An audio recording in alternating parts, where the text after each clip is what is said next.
John Stossel is here. He's the host of Stossel, joining me now in studio. John, it's great to see you. You too, Kennedy? So college censorship, it's much worse than we thought. I graduated from college 10 years ago, and it wasn't much of an issue when I was there then, but now it's really gotten out of control, hasn't it? Because the left owns the colleges, and they say the argument's over. With gay marriage, global warming, nobody else should have another viewpoint. And there's not enough pushback. But as the show will point out, attitudes change only when everybody can shout and argue, and that's how people get won over. The gay rights movement's a good example of that. Yeah. Because we were free to say critical things, people fought back, they won rights. How are you supposed to learn anything without critical thinking? You know, how are you, if you're not going to challenge the views that you've got, how are they going to evolve and grow? It's all decided. You'll learn what we tell you to learn. And these other people, they don't have another opinion. They have a bad opinion, and they must be kept off campus. And if you hear them, you may be so hurt, you need to be protected in this little safe space. You're so weak. But you're also so tough that they're kicking these speakers off. Yeah, there are these moral justifications made from just about every side. And you talked to one professor, George Mason, who said that this is all right-wing paranoia.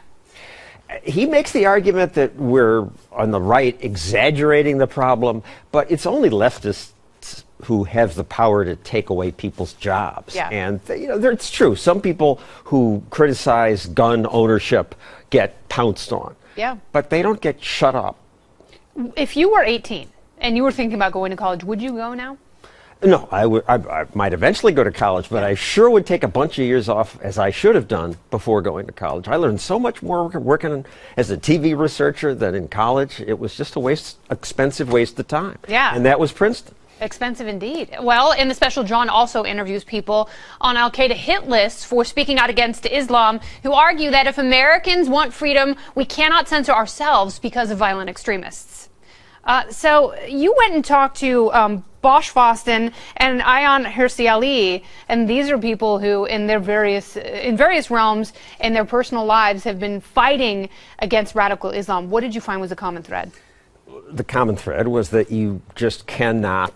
You can criticize every religion, but not Islam, and you do risk your life. And just take Bosch Foston. People perhaps have heard of Ali, but he won that Draw Muhammad cartoon contest. Yeah. And his cartoon basically just said, I draw you because you tell me I cannot. And the cartoonist is speaking to the prophet.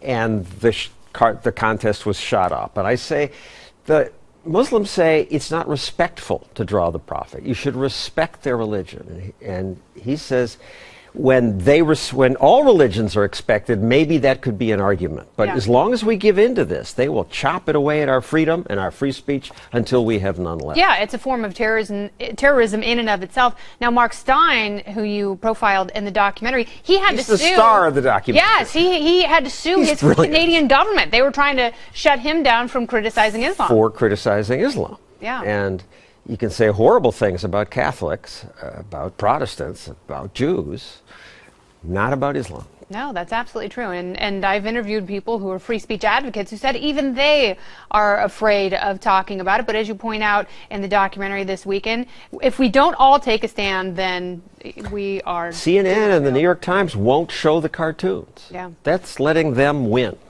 John Stossel wants you to win, and he wants freedom to win. Thank you so much for being here.